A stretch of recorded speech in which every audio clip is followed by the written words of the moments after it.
네, 제169회 키스텝 수요 포럼 시작하도록 하겠습니다.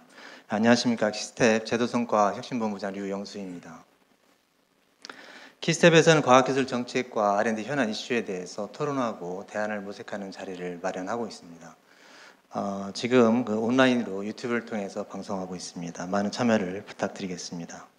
오늘 주제는 연구 성과 활용 확산을 위한 오픈 사이언스 활성화 전략입니다.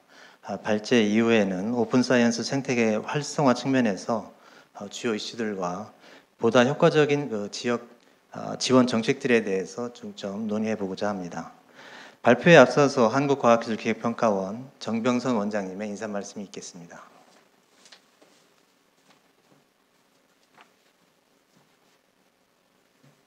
네, 안녕하세요. 오늘은 연구 데이터를 어떻게 공유할 것인가라는 그 초점을 가지고 오픈 사이언스를 활성화하는 그 전략에 대해서 논의를 이제 할 예정입니다.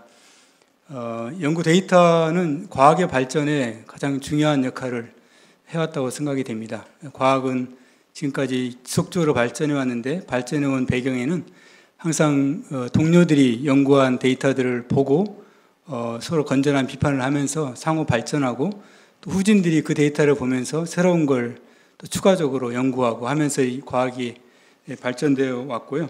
이제 오늘날 국제협력이 중시되는 이런 시대 속에서도 결국 데이터를 서로 공유하고 서로 신뢰를 확보하는 것이 중요한 것 같습니다.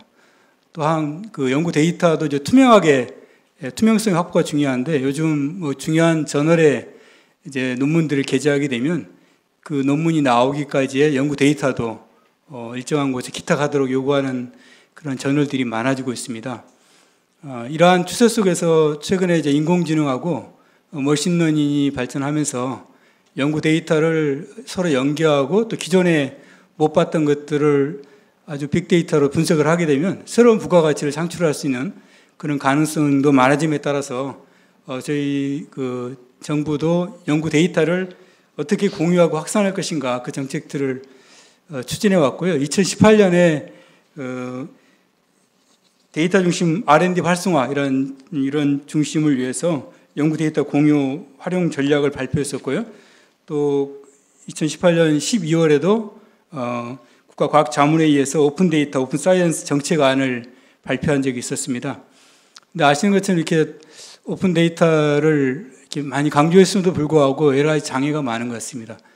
사실 데이터를 공개하려면 내가 그동안 고생해서 만든 데이터이기 때문에 데이터를 공개하는 사람들한테 일정한 정도의 어떤 인센티브가 있어야 되고 또 데이터를 공개함에 있어서 쉽게 공개할 수 있는 다양한 플랫폼이 제공이 되어져야 되는데 그런 부분이 어려움이 있는 것 같고요. 또 데이터를 또 공개하더라도 그걸 서로 연계시킬 수 있는 표준화 이런 작업도 필요하고 또 데이터를 질 높고 그리고 나중에 누가 봐도 이렇게 다시 한번 검증할 수 있는 그런 데이터를 공개해 줘야 되는데 그런 여러 가지 면에서 앞으로도 가야 될 길이 참 많은 것 같습니다. 그래서 오늘 다양한 전문가분들을 모시고 앞으로 우리나라가 이러한 과학의 발전 그리고 글로벌 커뮤니티 속에서 연구 공동체에 우리가 적극적으로 동참하고 주도하기 위해서 연구 성과 활용을 어떻게 하면 좋을지 그리고 그걸 하기 위한 오픈 사이언스 생태계를 어떻게 구축하면 좋을지 다양한 제안들을 해주실 걸로 기대가 됩니다. 그래서 오늘 특별히 그 발제를 맡아주신 우리 한국과학정보연구원의 김영준 연구데이터 공유센터장님께 먼저 감사드리고요. 또 토론을 해주신 우리 숙련대학교의 권석봉 교수님, 또 키스텝의 박정일 성과확산센터장님, 그리고 또 키스텝의 김용희 혁신정보분석센터장께도 감사를 드립니다. 오늘 많은 분이 적극적으로 좀 참여해 주시고 좋은 의견을 주시면 향후에 키스텝에서 다양한 기획을 하고 또 정책 대안을 제시할 때 적극적으로 참고하고 또 활용토록 하겠습니다. 오늘 많은 분이 참여해 주셔서 다시 한번 감사드립니다. 고맙습니다.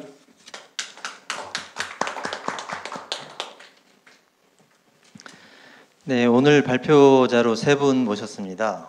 먼저 한국과학기술정보연구원 임형준 연구데이터 공유센터장님 모셨습니다. 그리고 성균관대학교 권석범 시스템경영공학과 교수님 모셨습니다.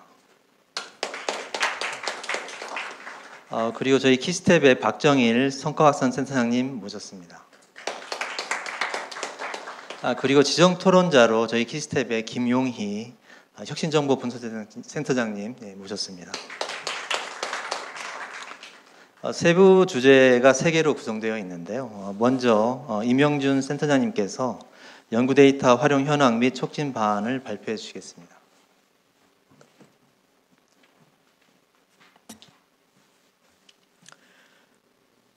네, 안녕하세요. 한국과학기술정보연구원의 임형준입니다. 오늘 이렇게 수요 포럼에 연구 데이터 관련해서 초대해 주셔서 감사드리고요.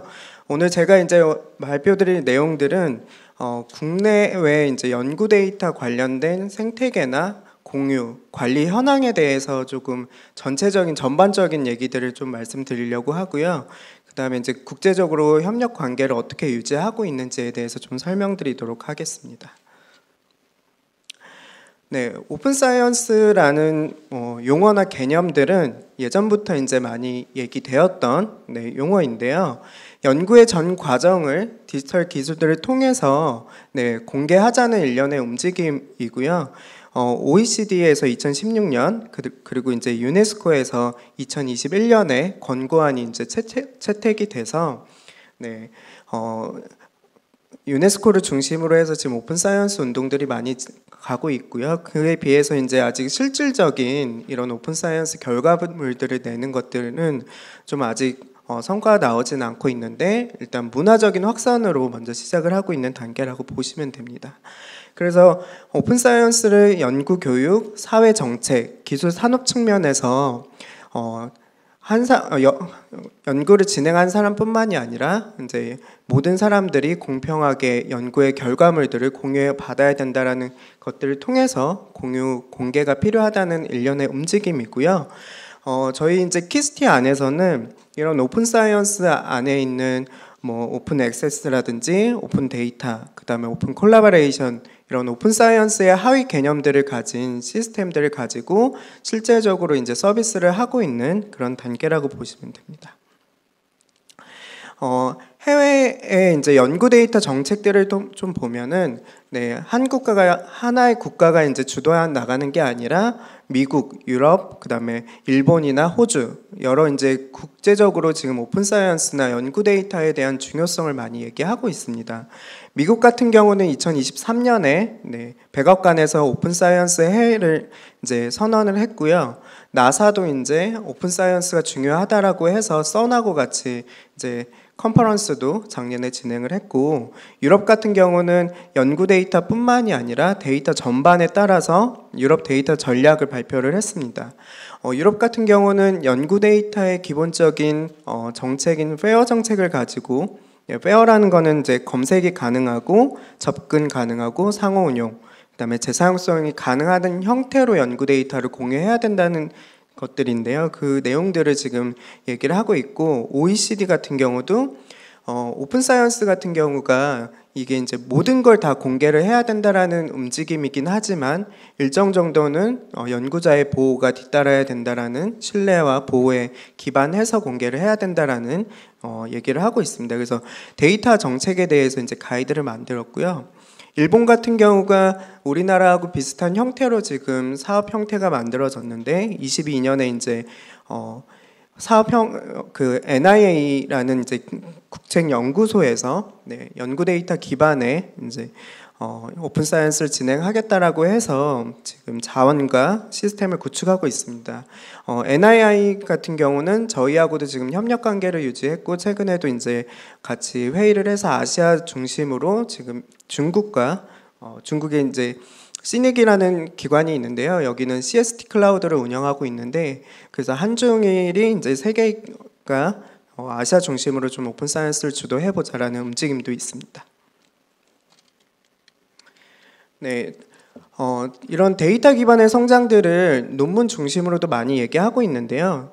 최근에 이제 인공지능 기법들이 모델이나 이런 것들이 많이 나왔기 때문에 데이터 중심의 논문들이 많이 나왔다라고 하고 있습니다. 그래서 데이터만을 다루는 논문을 이렇게 따로 데이터 저널이나 이런 데서 얘기는 하고 있지만 전반적으로 AI 모델들을 적용한 부분들은 기본적으로 데이터를 적용했다라고 좀 가정하에 이렇게 2020년에는 한 28만 건, 약 전체 논문의 8% 정도가 데이터를 다루는 논문이 되었고요.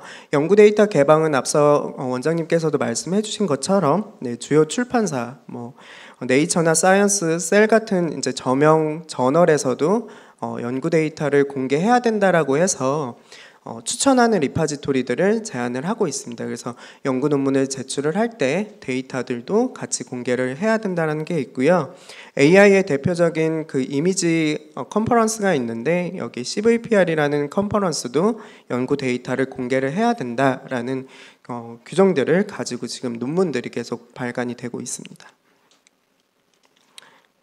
그래서 데이터 기반의 성장으로 봤을 때 이렇게 논문뿐만이 아니라 이제 디지털 기술에 대한 관심들도 좀 필요합니다. 그래서 왼쪽에 보시는 거는 연구 분야별로 데이터를 다루는 또는 소스 코드를 프로그램을 하는 경우를 봤더니 약 65% 정도의 연구의 약 65%가 데이터나 프로그램, 소스 코드를 다루는 이런 형태로 발간됐고요. 오른쪽에 보시는 것들은 이렇게 이제 논문을 쓸 때도 디지털 기술들에 대한 격차가 발생할 수 있다라는 얘기를 하고 있습니다. 분야별로 컴퓨터 사이언스 분야에 계신 분들은 당연히 프로그램이나 어떤 전산 자원을 다루는 데 더 익숙할 거고요. 반면에 또 오른쪽 아래 보시는 것처럼 어떤 지역적이나 아니면 성별이나 학력이나 여러 가지 특성에 따라서 디지털 격차들도 발생할 수 있다. 이게 이제 단순히 디지털 격차가 아니라 결과를 내는 과정에서도 이런 조건들이 영향으로 나올 수 있다라고 볼 수 있습니다.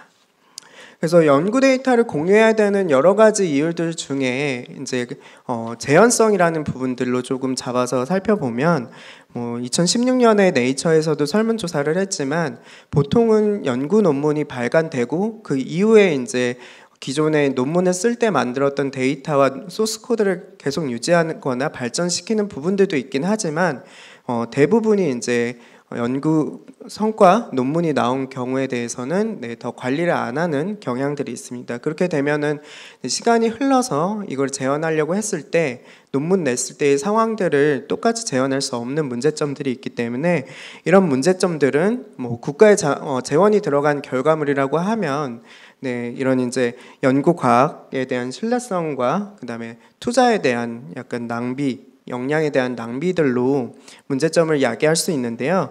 이런 부분들은 저희가 조금 봤을 때는 연구 데이터뿐만이 아니라 연구 소프트웨어들, 그러니까 연구 데이터를 다뤘을 때 사용한 소프트웨어들도 같이 보존해야 된다라고 얘기하고 있습니다.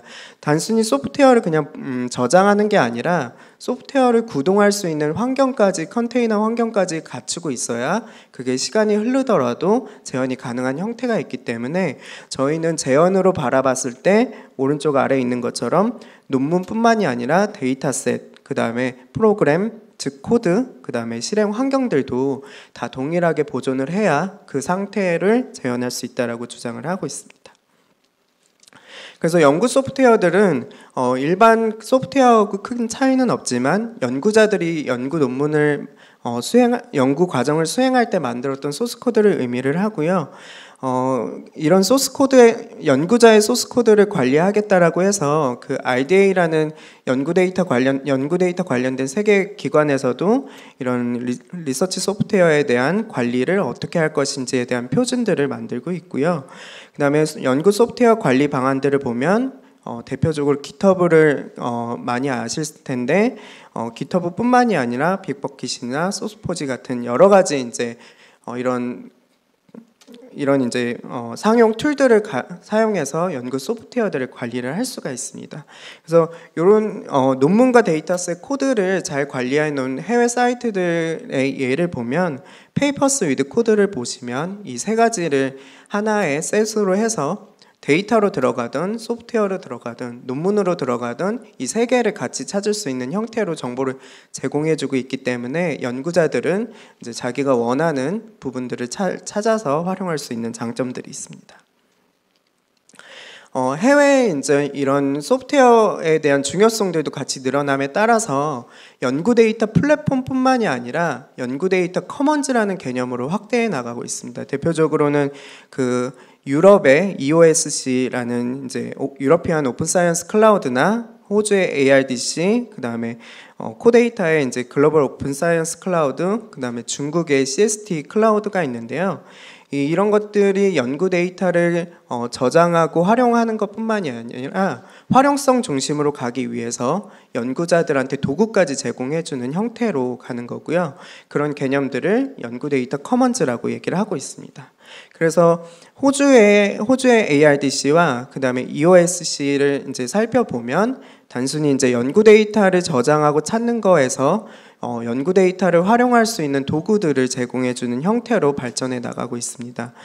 EOSC 같은 경우는 지금 여기 리소스 허브라고 되어 있지만 최근에 4월 달에 이제 개편이 돼서 EU 노드라는 걸로 이제 개편이 돼서 논문뿐만이 아니라 연구 데이터, 소프트웨어, 그다음에 분석할 수 있는 자원까지 다 관리할 수 있는 형태로 유럽이 나가고 있습니다.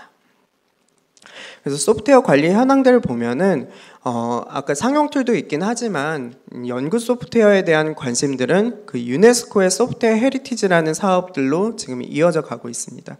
그래서 유네스코 소프트웨어 헤리티지 같은 경우는 2017년에 이런 연구자의 코드들을 연구 보존하겠다, 그 다음에 공유하겠다라는 의미로 이렇게 저장 관리하고 있고요. 이런 부분들은 지금 저희 기관과 올해부터 이제 5년 동안의 국제 공동 연구를 통해서 이 소프트웨어 헤리티지 사업들을 저희하고 같이 확장해 나가는 부분들도 가고 있습니다. 여기도 마찬가지로 재현 관점에서 본다면 논문과 데이터셋, 코드들을 관리를 하고 있지만 실행 환경에 대해서는 별도로 가지고 있지 않습니다.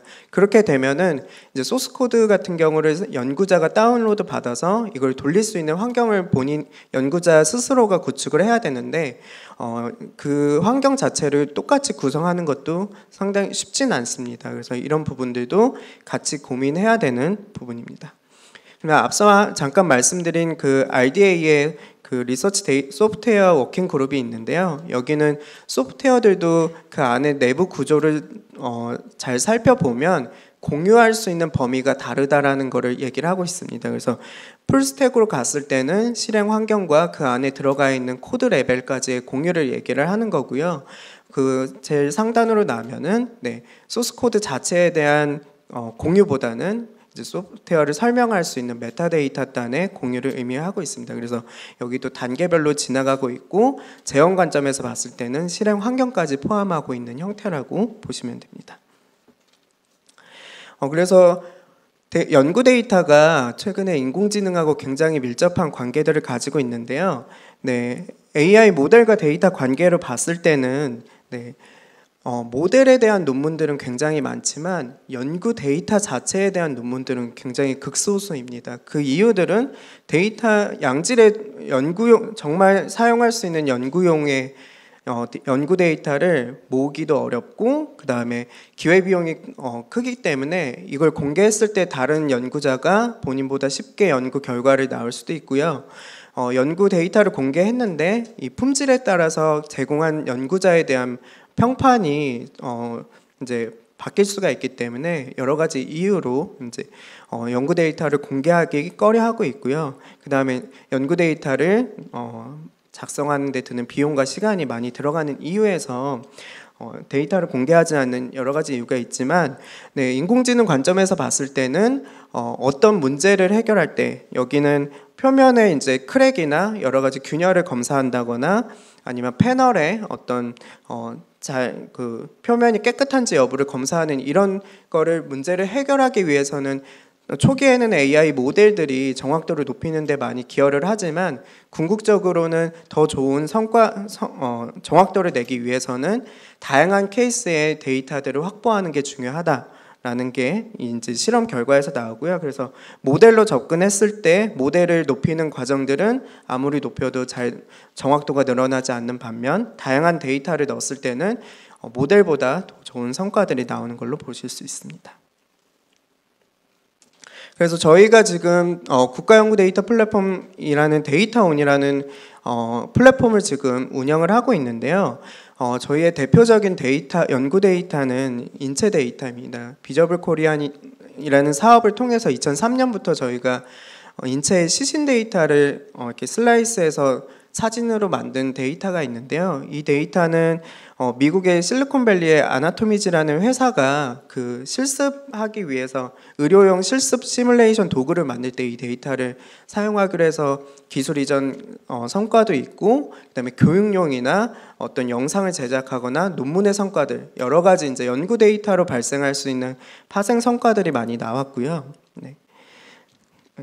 그다음에 천문우주 같은 경우는 굉장히 광대한 데이터를 다루기 때문에 여기는 공유에 대한 문화들이 아주 오래전부터 확산되어 있었습니다. 그래서 천문우주 하시는 분들을 만나보면은 데이터 공유에 대한 꺼리낌이 없습니다. 왜냐하면 워낙에 큰 데이터를 서로 공유해서 좋은 데이터를 연구에 활용하자라는 게 아주 오래전부터 있기 때문에, 그래서 여기 같은 경우는 연구 데이터를 공유하는 아주 체계적으로 잘 되어 있는 케이스라고 저는 선정을 했는데, 위성 데이터를 들어오는 것 자체가 단순히 저장해서 공개하는 게 아니라 활용할 수 있는 형태로 변경을 해서 공개를 하기 때문에 사용자들이 쉽게 사용할 수 있고 어떤 데이터인지 파악할 수 있기 때문에 그만큼 활용성이 높다라고 보시면 됩니다. 그래서 데이터를 쓸 수 있게 만드는 영역도 전문가가 다 붙어 있기 때문에 어떤 한 센서에서 들어오는 데이터라든지 2개 이상의 정보를 융합하는 이런 전문가들이 있어야 되기 때문에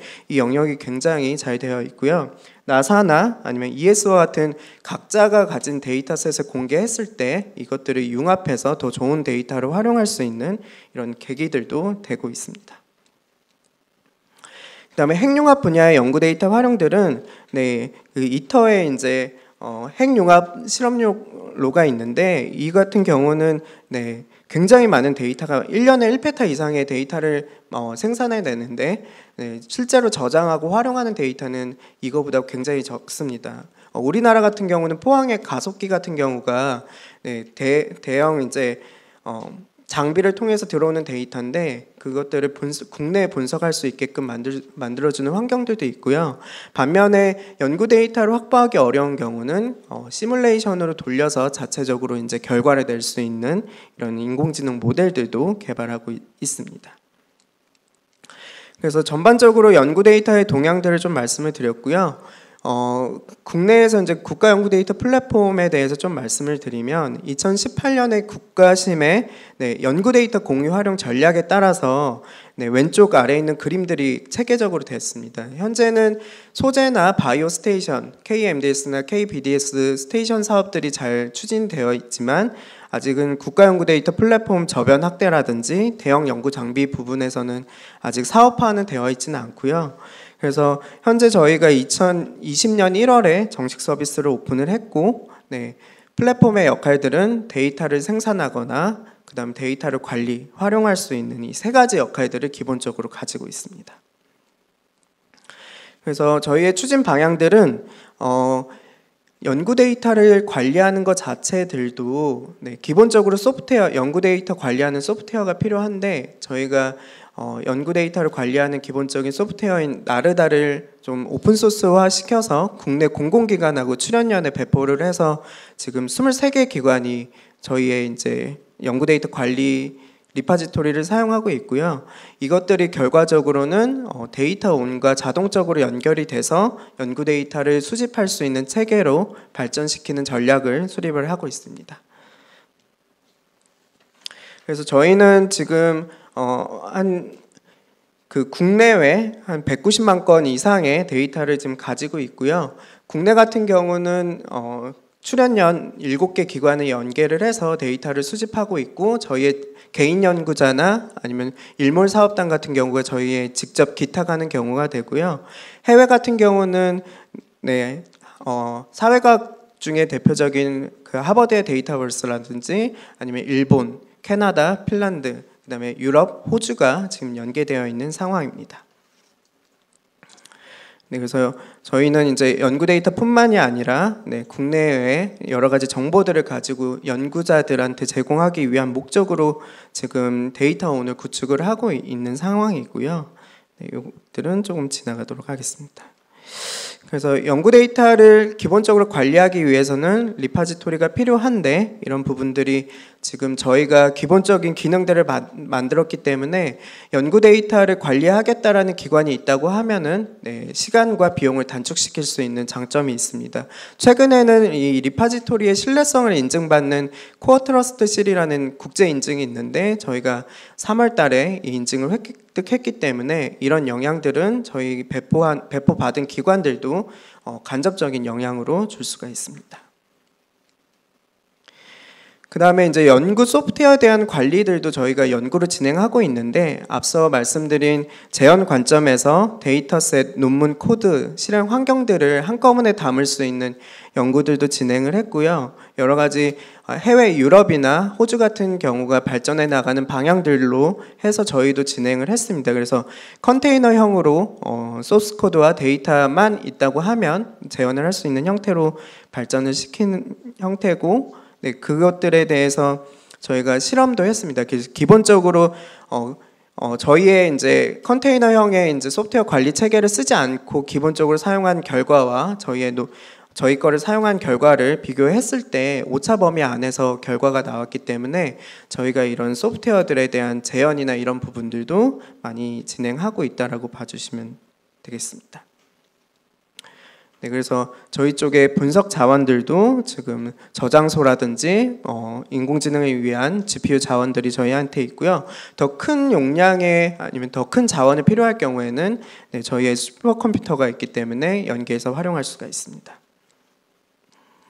그래서 저희가 이제 플랫폼에 대한 여러 가지 기능들이 있는데 기본적으로 연구 데이터를 등록하고 검색하고 하는 부분들이 있지만 활용 관점에서 조금 확대해 나가려고 합니다. 그래서 사용자를 개인이나 기업으로 확대하거나 그 다음에 수요자가 원하는 데이터를 매칭을 하거나 그 다음에 기본적으로 연구 데이터가 어떤 형태인지 시각적으로 볼 수 있는 시각화 도구라든지 큐레이션, 활용 지표들을 플랫폼에 담는 노력들을 지금 추진하고 있습니다. 그리고 이제 저희 쪽하고 연계하기 위해서 국제 표준 기반으로 되어 있기 때문에 국내외 기관들과 저희가 시스템적인 연계가 가능하다라는 것을 좀 말씀드리고 싶고요. 네. 그다음에 아까 말씀드린 기관에서 필요로 하는 형태로 저희가 서비스를 제공할 수 있기 때문에 연구 데이터를 관리하겠다라고 하는 기관이 있다고 한다면 저희가 지원할 수 있는 영역들이 있습니다. 네. 그래서 이제 마지막 부분인데요. 그래서 저희가 연구 데이터 플랫폼들이 소재나 바이오, 그 다음에 뭐 여러 가지 형태의 나노팹 공정이라든지 분야별로 플랫폼을 만들고 있는데 이런 플랫폼의 기반 기술들은 이제 기본적으로 확보하고 있기 때문에 추진을 할 수 있는 상황이고 마지막은 국제적인 상호 운영성도 중요한 측면이기 때문에 저희가 RDA나 WDS, 고페어 같은 국제기관과 지금 협력을 통해서 계속 추진하고 있고 여러 가지 오픈 사이언스 문화들을 국내에 전파하는 기능들도 지금 추진을 하고 있습니다. 네, 이상 연구 데이터나 오픈 사이언스 전반적인 내용에 대해서 발표를 드렸습니다. 네, 감사합니다. 네, 센터장님 감사합니다. 연구 데이터 공유 활용을 위한 시스템 지원이나 그 역할이 상당히 크다라는 생각이 들고요. 잠깐 말씀하셨지만 그 현재 연구 데이터 법이 제정을 이제 추진 중이라고 알고 있습니다. 관련해서 토론 시간에 좀 잠깐 말씀 소개해 주셔도 좋을 것 같습니다. 이어서 권석범 교수님께서 발표해 주시겠습니다. 주제는 연구 데이터 공유와 경쟁 사이입니다. 네, 안녕하십니까. 성균관대학교 권석범입니다. 먼저 이렇게 뜻깊은 자리에 불러주셔서 감사의 말씀드리고요. 제가 오늘 드릴 말씀은 기본적으로 제가 지금까지 좀 진행해왔던 연구 내용인데요. 기본적으로 연구자가 자신들이 생성한 연구 데이터를 공유했을 때 그런 연구자들에게 무슨 일이 일어나는지에 대해서 연구를 몇 가지 진행했는데 그 중에 일부를 오늘 좀 소개를 드리고자 합니다. 그래서 제 발표는 아마 다음 질문으로 시작하게 될 것 같습니다. 그래서 과학 진보를 위해 연구 데이터 공유는 중요할까요? 항상 제가 뭔가 발표를 나가면 항상 이 질문부터 시작을 합니다. 그러면 100이면 100, 그 청중에 계신 분들은 대부분 yes라고 말씀하십니다. 그 이유는 너무 당연합니다. 연구 데이터가 활발하게 공유가 되면 연구 결과, 기존의 연구 결과를 재현하고 검증하는데 좀 더 편리하고요. 또 그런 연구 데이터가, 다양한 연구 데이터가 공유가 되면 다양한 연구가 수행될 수가 있습니다. 마찬가지로 데이터가 활발하게 공유가 되면 연구 부정을 확인하거나 또 연구 부정을 예방할 수 있는 효과도 있습니다. 무엇보다 더 중요한 것은 나의 데이터가 누군가와 공유가 되면 그 사람은 더 이상 똑같은 데이터를 얻기 위해서 중복 투자를 할 필요가 없습니다.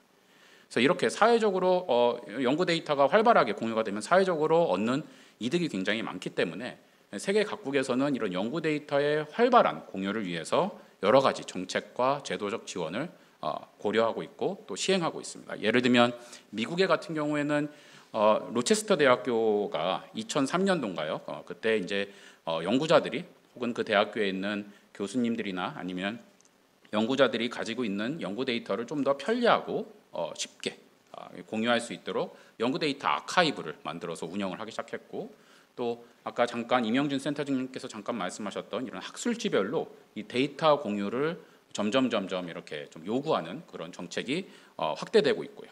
또 미국 같은 경우에는 국립보건원이나 아니면 국립연구재단, 과학연구재단을 중심으로 연구자금 정책 활동을 통해서 이제 이런 국가기관으로부터 연구자금을 받는 연구자들이 그런 프로젝트를 수행을 함으로써 얻는 연구 데이터들을 공유하도록 이렇게 강제하는 여러 가지 정책들도 함께 시행 중에 있습니다. 그러면 다음 질문을 좀 드려야 될 것 같습니다. 이렇게 연구 데이터의 활발한 공유가 중요하다면 연구 데이터 공유는 정말 활성화되어 있을까요? 아쉽게도 답은 노입니다. 그 이유는 현실은 이제 이 예시로 아주 잘 설명이 되는데, 2003년도에 로체스터 대학교가 이런 연구 데이터의 활발한 공유를 촉진하기 위해서 자신의 대학교의 디지털 아카이브를 한 3, 4억 정도 들여서 설립을 했고 운영을 시작했습니다. 그래서 이때 이제 이것을 설립할 때 예상은 많은 연구자들과 또 교수들 뭐 이런 사람들이 자신들이 만들어낸 데이터들을 활발하게 공유하고 저장하고 이렇게 할 것이라고 예상을 했는데, 현실은 6년 뒤를 지나 보니까 거의 아무도 이 디지털 아카이브를 활용하고 있지 않더라라는 게 드러났습니다. 그러면 왜 연구자들은 데이터 공유가 그렇게 중요하다라는 것을 공감하고 이해하면서도 자신들의 연구 데이터는 내놓으려 하지 않을까에 대해서 이제 많은 연구들이 좀 이루어졌는데요. 그런 연구들이 공통적으로 이제 좀 설명하는 그런 이유들을 아마 이 3명의 과학자 이야기가 아주 클리어하게 좀 설명해 줄 거라고 생각을 합니다. 그래서 기본적으로 2002년도에 MIT와 하버드 대학교에 있는 하트만 박사와 페도로프 박사가 어떤 이 유캐리오틱 셀의 어떤 기원에 대한 논문을 피나스라는 저널에 출판을 하게 됩니다. 근데 이 페이퍼가 출판이 되면서 어떤 일이 일어났냐면, 이 마린 바이올로지컬 랩에 있는 속인 박사가 이 페이퍼는 나의 연구 아이디어를 스쿠핑한 페이퍼다, 나의 데이터를 마음대로 다운받아서 자신들의 마음대로 퍼블리케이션으로 낸 아주 잘못된 페이퍼다라고 하면서 이 페이퍼를 철회할 것을 요구합니다.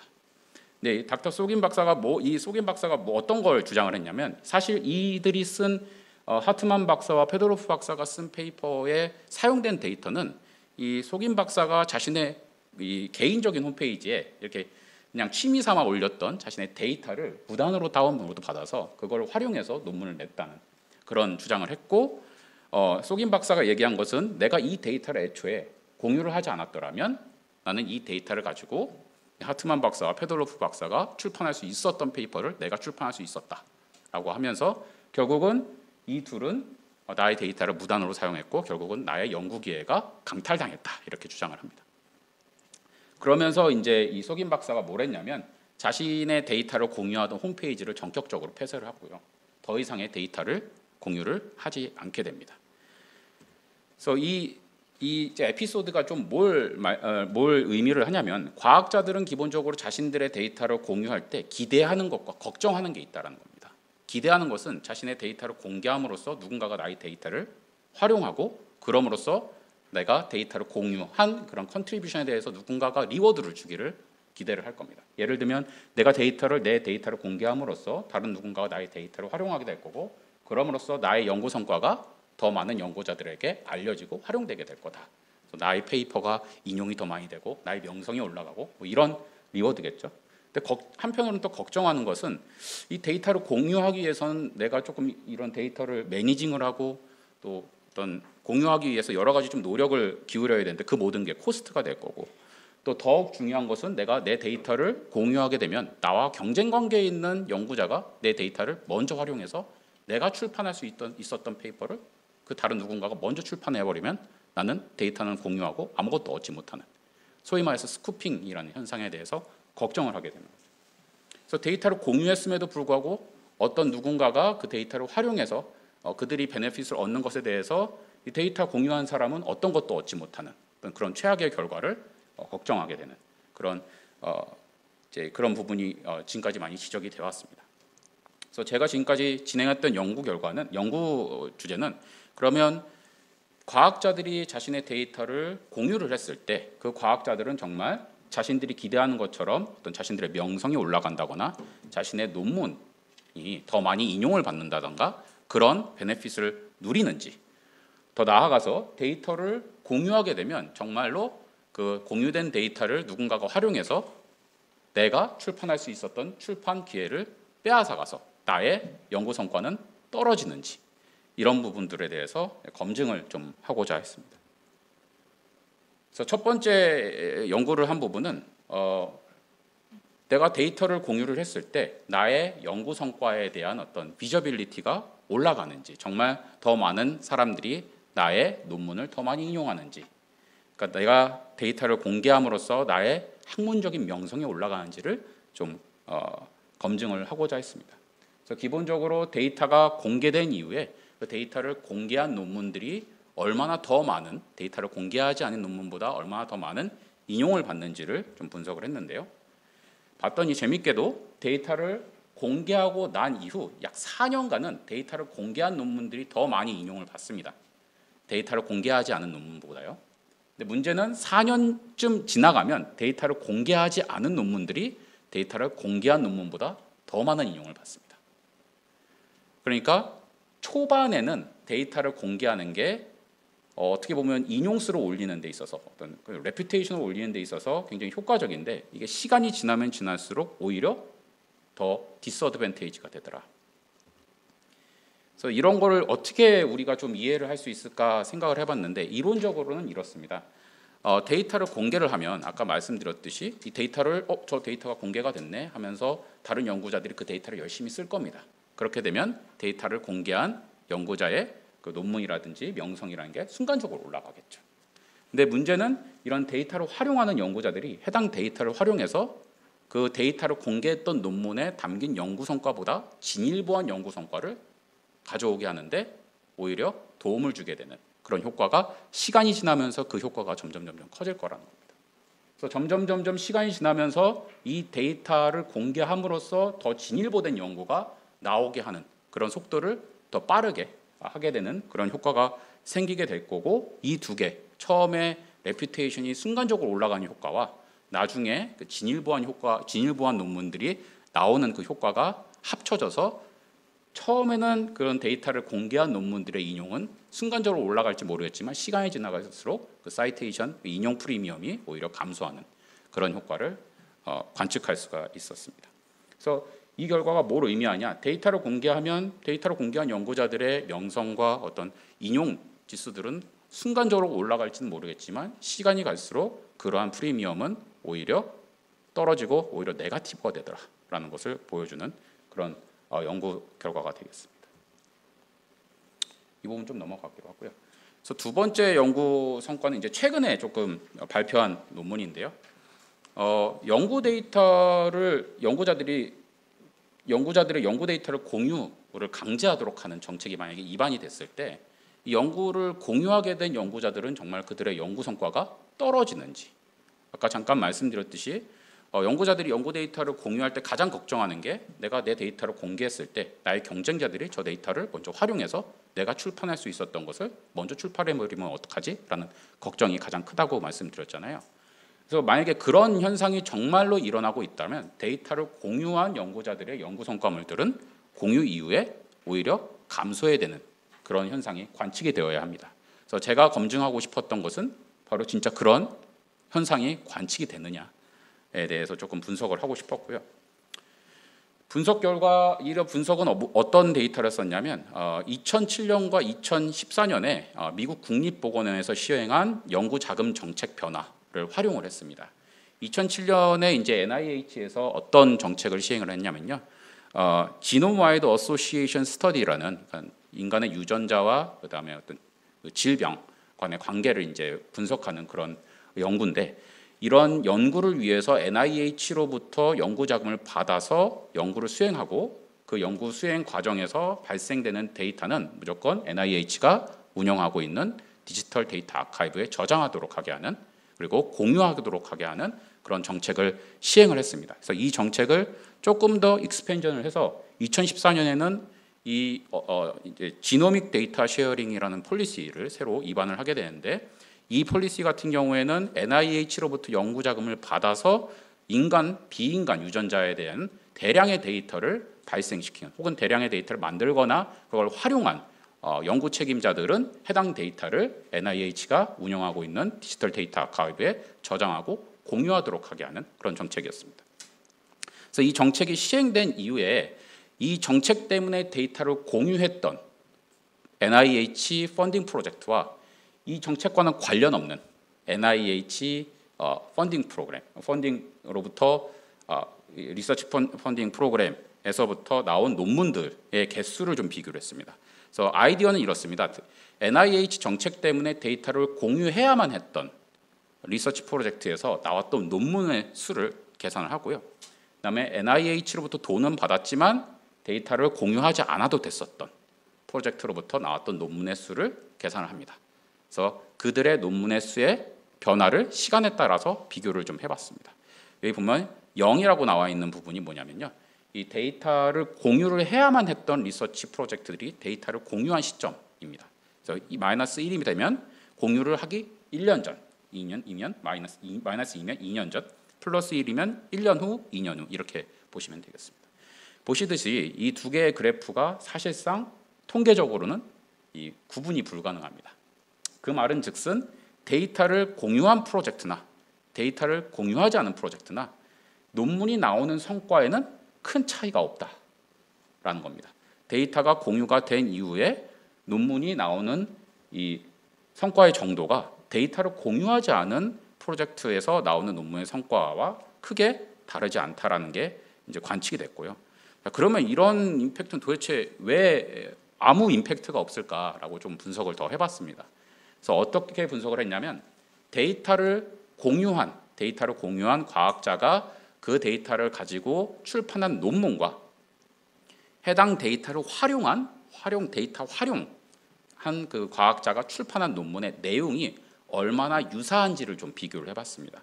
그래서 논문에 나와 있는 앱스트랙트 데이터를 텍스트 데이터를 처리를 해서 텍스트 시밀러리티를 계산하고 뭐 이런 식으로 여러 가지 좀 기법을 활용해서 데이터를 공유한 과학자와 그 데이터를 활용한 과학자의 논문 성과가 얼마나 비슷한지를 비교했더니 봤더니 데이터를 활용한 과학자들은 데이터를 공유한 과학자와 비슷한 연구를 하지 않더라라는 게 드러났습니다.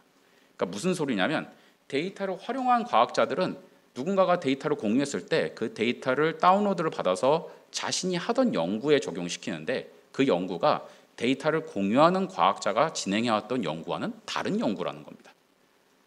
그러니까 뭔가 처음에 데이터를 공유하는 그 연구자들이 걱정하는, 내가 데이터를 공유하면 다른 누군가가 이 데이터를 받아서 내가 하던 연구 똑같은 걸 하면 어떡하지? 라는 걱정이라는 게 성립이 안 된다는 겁니다. 데이터를 활용하는 과학자들은 데이터를 공개하는 과학자와 동일한 연구를 하려 하지 않습니다. 다른 연구를 하려고 하죠. 그게 왜 그런가를 조금 이론적으로 살펴봤는데, 데이터를 실제로 활용하는 연구자들은 실제로 이 데이터를 가지고 데이터를 공개한 연구자가 하는 연구와 똑같은 걸 하는 것은 그렇게 사실은 좋은 전략이 아니라는 것을 사실 저도 연구자지만 사실은 누구나 알 수가 있습니다. 왜냐하면 데이터를 공개한 연구자들이 이미 해당 데이터를 가지고 이미 많은 연구를 이미 시작한 연구자들이에요. 그래서 데이터를 활용하는 연구자들은 그걸 아는 상태에서 굳이 질 것이 뻔한 그런 게임에 뛰어들지 않을 거라는 거죠. 데이터를 활용하는 연구자들은 데이터를 공유하는 연구자들과 똑같은 연구를 하면 큰 확률로 질 수밖에 없습니다. 이미 데이터를 공유하는 연구자들은 그 데이터를 가지고 이미 몇 발짝을 앞서서 이미 비슷한 어떤 연구 프로젝트를 시작을 했으니까요. 그래서 데이터를 활용한 연구자 입장에서는 그걸 아는 상태에서 데이터를 공유하는 연구자와 비슷한 연구를 하지 않을 거라는 거죠. 그래서 그런 부분이 제가 데이터를 분석을 하면서 조금 드러났고요. 그래서 몇 가지 조금 이런 연구를 통해서 얻은 파인딩을 중심으로 몇 가지 조금 결론 및 토의를 조금 작성을 해봤는데요. 정책 관점에서 조금 토론을 하고 싶은 부분은 이런 부분입니다. 연구 데이터를 과학자들이 자신의 연구 데이터를 공유하는 게 굉장히 과학의 발전을 위해서 중요하다는 것은 모두 공감은 하지만 잘 안 하는 이유는 기본적으로 내가 내 데이터를 공개했을 때 내가 그 데이터를 독점적으로 사용할 수 있는 권한이 사라지기 때문이거든요. 그래서 그런 부분을 조금 어느 정도 정책적으로 좀 해소를 해주는 부분이 있어야 이게 우리가 연구 데이터의 공유를 실질적으로 활성화시키는데 도움이 되지 않을까. 그래서 그런 정책에 대해서 조금 진지하게 어떤 고민을 할 시점이 아닌가 이런 생각을 좀 해보고요. 그다음에 연구 데이터 공유를 이제 강제하는 이런 정책들도 많이 논의가 되고 있는데 아까 NIH 케이스도 그 중에 하나였는데요. 이런 연구 데이터 공유를 강제하는 정책이 사실은 여러 가지 조금 부작용의 가능성도 있다라는 어떤 그런 지적도 있어 왔습니다. 예를 들면 연구자 입장에서는 이런 연구 데이터를 공유를 하도록 강제하는 어떤 정책이 입안됐을 때 연구자 입장에서는 사실은 취할 수 있는 여러 가지 전략적인 행위들이 있을 수 있습니다. 데이터가 되게 중요하지 않은 데이터만 공개하고 정말 중요한 데이터는 조금 다른 데 저장한다거나 아니면 데이터를 분할을 해서 이 데이터 두 개를 합치지 않으면 의미 없는 데이터가 되게 한다던가 아니면 데이터를 공유만 하면 되니까 데이터의 퀄리티는 컨트롤하지 않은 상태에서 그냥 아무 데이터나 공개하는 경우라든지 이런 여러 가지 부작용이 있을 수 있거든요. 그래서 이런 부작용들을 어떻게 고려를 하면서 이 데이터 공유 강제 정책이 효과적으로 작동하도록 하게 할 것인가라는 부분도 조금 정책적으로 고려가 돼야 된다 이렇게 좀 말씀을 드리고요. 그다음에 마지막으로는 이제는 그 데이터가 공유가 된다고 했을 때 과학자들끼리 똑같은 데이터를 가지고 똑같은 연구 주제를 해결하는 그런 경쟁 체제에 들어가지 않도록 더더욱 경쟁 체제보다는 더 다양한 연구 주제를 연구를 수행할 수 있도록 어떤 정책적으로 뭔가 유도할 수 있는 그런 장치가 필요하지 않을까. 예를 들면 데이터 엠바고 룰 같은 게 있습니다. 그래서 데이터를 공유하는 연구자가 그 해당 데이터에 대한 독점적인 사용 권한을 6개월에서 1년 정도 이렇게 제도적으로 보장을 해주고 그 이후부터는 과학자들이 해당 데이터를 자유롭게 활용할 수 있도록 이렇게 하는 그런 룰들이 있는데 이런 룰의 도입이 이런 데이터를 공유하는 과학자들이 아까 말씀드렸던 그런 걱정을 조금 어느 정도 해소하면서 동시에 그 데이터를 활용하는 과학자들이 조금 더 다양한 데이터를 공유하는 과학자와 겹치지 않는 연구를 하게 하는 데 있어서 조금 효과적인 정책이 되지 않을까 이런 좀 말씀을 드리면서 오늘 발표를 마치도록 하겠습니다. 감사합니다.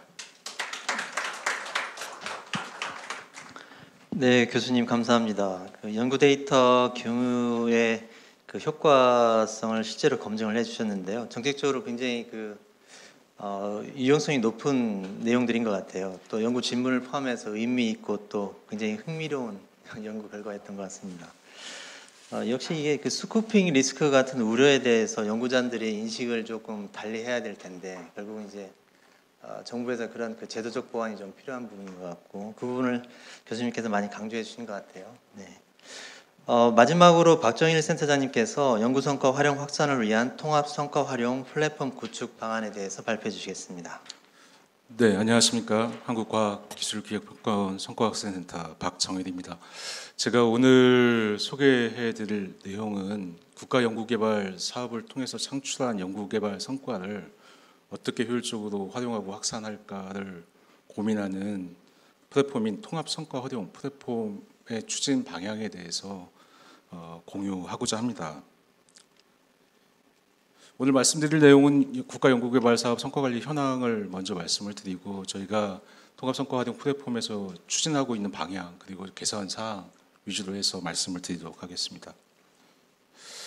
뭐 아시는 바와 같이 사실은 막대한 연구개발 투자에 따른 국가 R&D 투자의 사회 경제적 효과에 대한 관심이 지속적으로 증대가 되고 있고요. 이에 따라서 연구개발 성과 활용에 대한 사회적 요구가 증대가 되고 있습니다.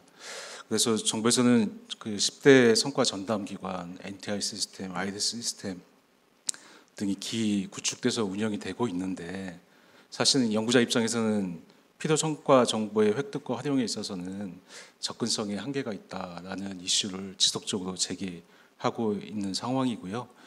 뭐 앞에서도 많이 말씀을 해주셨지만 국제적으로도 사실 오픈 사이언스에 대한 관심과 노력이 증가가 되고 있고 이를 통한 개방 협력이 확대되고 있는 추세입니다.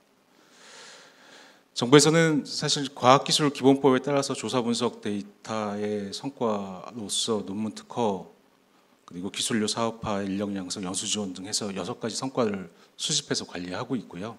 연구성과 평가법이나 국가 연구개발 혁신법을 토대로 해서 10대 성과물을 관리를 하고 있습니다. 이에 대한 정보는 국가과학기술 정보 시스템에 정보 서비스에 뭐 사업이나 과제에 대한 정보, 성과 정보, 평가, 결과 등을 공개하고 배포하고 있는데요.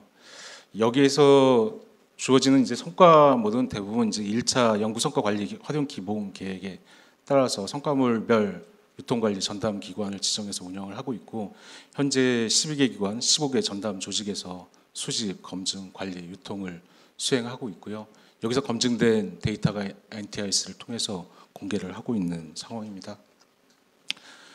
그렇지만 사실은 이러한 그 정보의 수집에 있어서 사실 연구자의 성실도에 기반한 정보 수집을 수행을 하고 있어요. 그래서 사실 뭐 논문이나 특허 같은 경우에는 연구관리 전문기관을 통해서 성과가 제출이 되고 키스텝의 검증을 통해서 성과물 전담 기관에 등록되는 체계로 가져가고 있고요.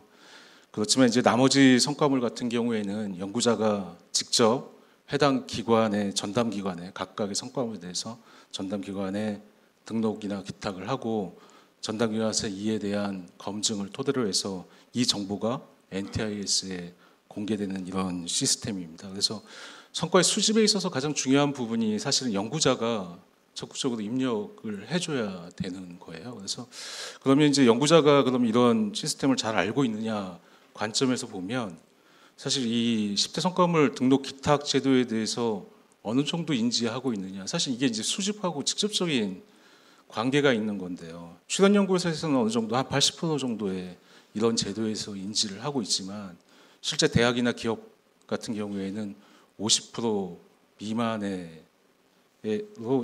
등록 기탁 제도를 인지하고 있습니다. 즉 이러한 결과를 봤을 때 사실은 지금 현재 수집되고 있는 정보에 있어서 매우 제한적으로 수집되고 있을 가능성이 상당히 높다 이런 결론이 나고요. 그리고 이제 연구자들 대상으로 해서 저희가 조사를 해보면 실제 지원 제도에 대해서 알고 있지 못하고 그다음에 설상 알고 있더라도 NTIS를 들어가서 뭔가 활용을 하려고 해도 뭔가 차별화된 서비스, 나를 만족하는 서비스가 존재하지 않는다. 그리고 각각의 전담 기관에 등록된 정보를 확인해야 하기 때문에 정보 접근성도 상당히 떨어진다. 이런 요구사항들이 많이 벌어지고 있고요. 그래서 어떻게 해야 되느냐의 관점에서 보면 좀 연구자, 전문기관, 전담기관, 뭐 NTIS 등 데이터 연계를 해서 좀 수집하고 관리를 효율적으로 진행해 달라. 그리고 다양한 부처로 흩어져 있는 성과물에 대해서 종합 조정 기능을 강화해 달라.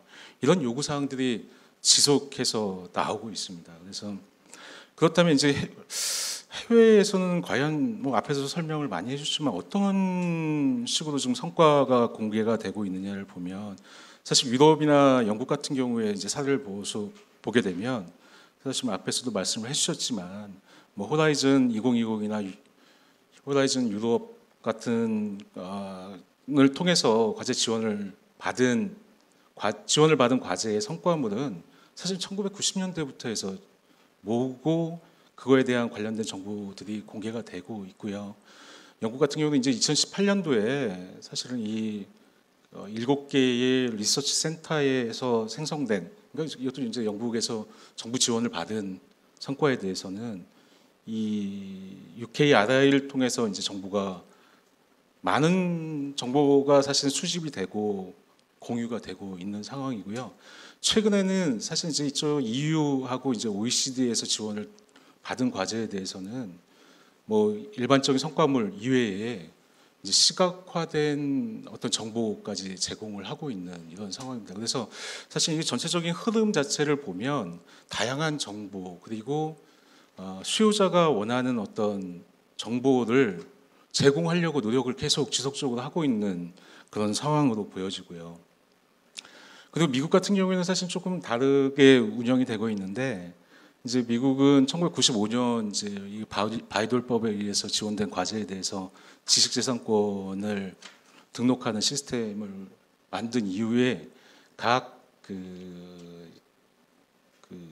부처에서 R&D 지원과 결과물을 개별적으로 수집, 보관하고 관리하는 체계를 유지하고 있다가 2002년부터 저희 science.gov를 통해서 이제 뭐 이거 단순 검색창이긴 하지만 전체적으로 통합해서 검색할 수 있는 시스템을 구현을 해서 제공을 하고 있어요. 이런 상황들을 보면 결과적으로 이제 약간의 수준의 차이는 있지만 전체적으로 연구자 편의성을 증대하고 많은 정보를 제공하려고 하는 노력들이 이루어지고 있다 이렇게 보여지고요. 이러한 분석을 토대로 해서 저희들도 사실 이제 플랫폼을 설계를 하고 운영을 할 계획을 가지고 있는데요. 지금 현재 우리나라에서 가지고 있는 뭐 시스템을 보게 되면 사실은 관리, 어떤 통계, 뭐 이런 위주의 성과물 관리라고 보여져요. 그래서 저희들도 이제 활용 중심으로 좀 변화를 만들어 가야겠다라는 게 저희의 1차적인 목표고요. 그 다음에 가장 중요한 건 사실은 이 연구 성과의 수요자가 뭘 원하느냐, 이게 수요자 관점에서의 정보 서비스를 제공하는 게 가장 중요하다 이렇게 생각을 하고 있습니다. 그래서 이러한 두세 가지 관점에서 저희가 연구 통합 성과 활용 플랫폼을 구현을 하려고 지금 준비를 하고 있습니다. 앞에서 말씀드렸지만 우리는 지금 현재 성과 수집 그리고 검증에 치중하고 있는데요.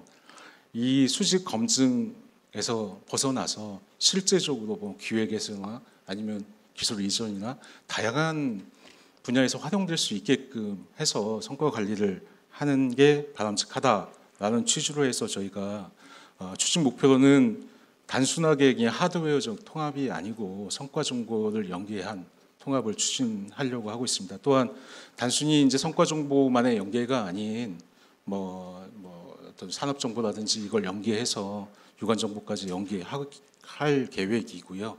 그리고 뭐 이제 서비스에 대해서 저희가 지금 고민을 하고 있는데 뭐 기본적으로는 협업 기반의 어떤 서비스를 수행을 하는 어떤 플랫폼의 내용을 제공을 해야 되겠다 이렇게 지금 현재 계획을 하고 있습니다. 그래서 이제 궁극적으로 저희가 구현하고자 하는 시스템의 모습인데요.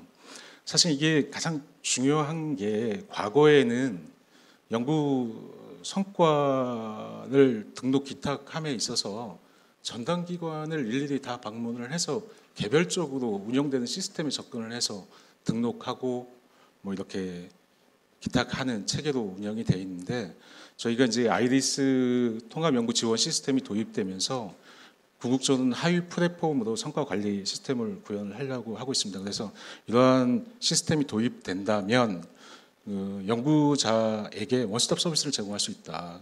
그러니까 아이리스 시스템을 통해서 연구 성과 관리 유통 전담 기관의 시스템에 접근할 수 있고 성과 정보도 활용할 수 있는 이런 시스템으로 움직일 수 있고요.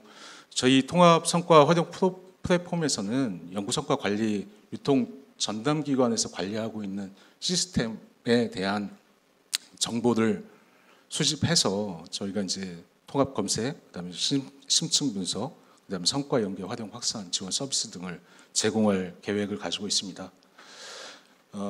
그래서 이제 궁극적으로 추진하고자 하는 목표 한 3가지 정도를 말씀을 드리면 지금 현재 각 전담기관에서 수집 관리 유통하고 있는 지금 현행 체계를 관계성 높은 성과물 간의 연계를 통해 성과물의 가치를 좀 제고해보자 이런 취지로 움직이고 있고요.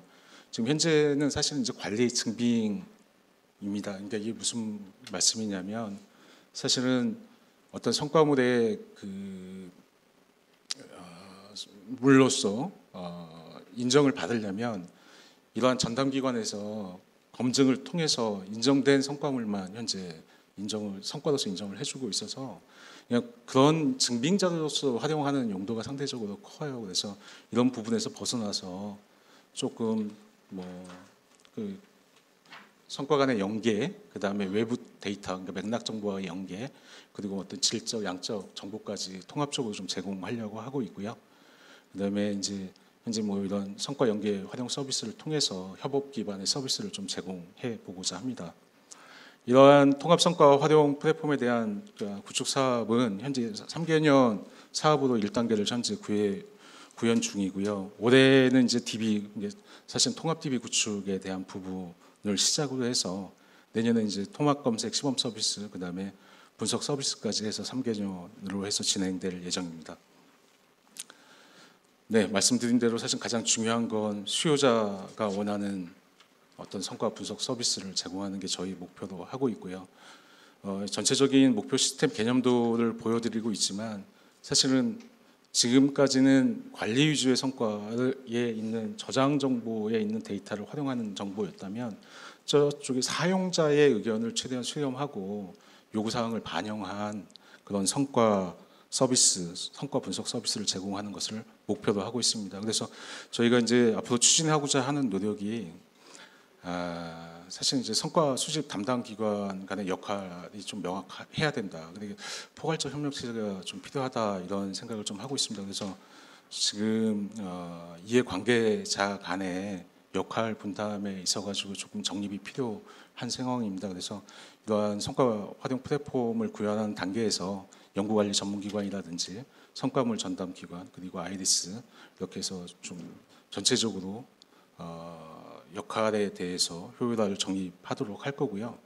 그다음에 이제 연구자에 있어서는 사실 연구자가 요구하는 시스템을 정보를 제공해야 되겠다라고 생각을 하고 있고요. 그다음에 이제 전문기관 전담기관의 편의성을 강화해서 조금 협력할 수 있는 시스템으로 만들어 가고자 합니다. 가장 중요한 게 계속 반복적으로 말씀드리지만 그 성과 활용 수요자의 니즈를 반영한 차별화된 서비스라고 생각을 합니다. 그래서 이런 서비스가 될 수 있도록 다양한 이해 관계자와 논의를 통해서 시스템을 구현해 가도록 하겠습니다. 그래서 많은 이해 관계자분들의 협조를 부탁드리고자 합니다. 네, 감사합니다. 네, 센터장님 감사합니다. 저희가 그 과기혁신본부로부터 과제를 받아서 지금 현재 구축을 진행 중에 있습니다. 센터장님께서 솔직하게 성과 정보 수집의 한계들도 말씀해 주셨고, 네, 활용 중심으로 전환을 해서 저희가 잘 구축해 가겠다는 계획도 말씀 주셨습니다. 지금부터 지정 토론 시간을 갖도록 하겠습니다. 발표 순서대로 먼저 연구 데이터 활용 현황 및 촉진 방안에 대해서 이야기를 나누도록 하겠습니다. 지정 토론자이신 김용희 센터장님 먼저 부탁드리겠습니다. 네, 제가 먼저 질문 드리도록 하겠습니다. 다들 아시다시피 전 세계적으로 인공지능이 가장 큰 이슈가 되고 있습니다. 그 인공지능의 중요한 요소 중에 하나가 데이터인데요. 그 중에서도 지금 연구 데이터의 수집 개방이 새로운 지식가치 창출에 대단히 중요한 요소라고 판단이 됩니다. 그래서 앞서도 언급하신 대로 전 세계적으로 관련된 정책들을 많이 하고 있고요. 우리나라도 법 제정 같은 활동을 지금 하고 있는 걸로 알고 있습니다. 또한 그 데이터원 같은 시스템도 구축하고 있는 걸로 알고 있습니다. 근데 말씀하신 대로 이제 플랫폼을 통해서 다양하고 방대한 양의 연구 데이터를 수집을 하고는 있지만 앞서도 말씀하신 대로 그 재현성 측면에서는 어떻게 보면 데이터의 품질 관리라든지 이런 게 중요한 요소라고 생각되는데, 그리고 또 하나는 이 연구 데이터의 단순 축적이 아니라 실제적으로 어떻게 활용할 수 있는지, 여러 사람들에게 활용을 할 수 있는 방안이 무엇인지를 더 고민해야 하는 것이 더 중요한 것이 아닌가 생각이 듭니다. 그리고 마지막으로 보면 이런 연구 데이터를 공개 개방은 좋지만 일종의 다른 한편으로 보면 이걸로 인해서 보안 이슈가 발생하지는 않을지 그런 우려가 섞인 목소리도 많거든요. 이에 대해서 어떤 노력들이 현재 이루어지고 있고 앞으로 정책적 방향은 어떻게 가야 되는 것이 바람직한지 이 의견이 있으시면 들려주시면 감사하겠습니다.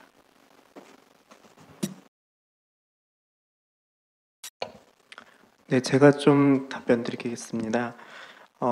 제도적인 부분들은 지금 현재 과기부에서 작년부터 준비한 국가 연구 데이터 관리 및 활용 촉진에 관한 법률안이 작년 9월에 입법 예고가 되었고요. 그다음에 11월 달에 공청회를 통해서 현재는 이제 출연연 과학기술 분야의 출연연 중심으로 되어 있는 선도기관으로 적용되어 있는 부분으로 시작이 되었고, 그래서 연구 현장의 의견을 받아들여서 지금 연구 데이터 법을 추진을 하고 있습니다. 그게 지금 계획대로라고 하면은 이번 달에 이제 발의를 진행을 추진을 할 거고요. 부처 입법으로 지금 진행을 하고 있는데 작년까지는 그 연구 현장의 의견을 받아들였다고 한다면 올해 초에는 각 부처별로 가진 데이터 관련된 법들이 있습니다. 예를 들어서 공공데이터법이라든지 데이터 산업법, 그 다음에 데이터에 대한 아까 말씀해주신 보호나 보안에 대한 것들이 이제 넘어야 될 이제 허들인데요. 그런 부분들을 조금 반영을 해서 개정을 한 걸로 알고 있고요. 그 다음에 또 한 가지는 이게 연구 데이터 법에 입법 예고가 되었기 때문에 내용들을 좀 보시면 네, 기존의 연구 데이터에 대한 관리에 대한 책임은 연구 책임자 중심으로 되어 있습니다. 연구 책임자 또는 연구 데이터, 연구를 참여한 연구진의 의견에 따라서 이게 공개 여부를 결정하게 되어 있는데, 이러다 보니까 이제 대표적으로 연구 책임자가 뭐 이직을 하거나 아니면 다른 포지션으로 변경이 되거나 했을 경우에 연구 데이터에 대한 관리에 대해서 중단이 되게 됩니다. 그렇기 때문에 그 관리 주체에 대해서 연구자 중심에서 지금 현재는 연구기관으로 변경하는 게 가장 큰 특징이고요. 그렇기 때문에 연구기관에서 기본적으로 연구개발 과제를 수행한 연구 데이터를 어떻게 관리할 것인지에 대해서 기관 내부 지침을 관리 계획이나 이런 것들을 보유하게 되어 있습니다. 그 다음에 이제 품질에 따른 활용 방안들을 좀 보면은 연구 데이터에 대한 품질을 높이고자 하는 의견들은 굉장히 많이 있습니다. 그 이유는 연구 데이터에 대한 품질이 증명이 되어 있어야 이게 이제 연구자가 활용할 때 이 데이터는 신뢰성이 있기 때문에 활용 가치가 있다라고 기반화되어 있는데, 만약에 그 품질에 대한 신뢰성이 충족되지 않은 상태에서 연구 데이터로 연구를 진행한 결과를 논문으로 제출했을 때 그거는 2차로 나온 연구 성과에 대해서도 이제 문제가 되기 때문에 품질에 대한 굉장히 중요성을 모든 사람들이 얘기는 하고 있습니다. 반면에 근데 연구 데이터에 대한 품질을 높이기 위한 과정들을 보면 뭐 소재나 바이오 분야로 한정하더라도 그 연구를 진행한 최측근 연구자만 그 연구 데이터의 검증이나 품질을 높일 수 있기 때문에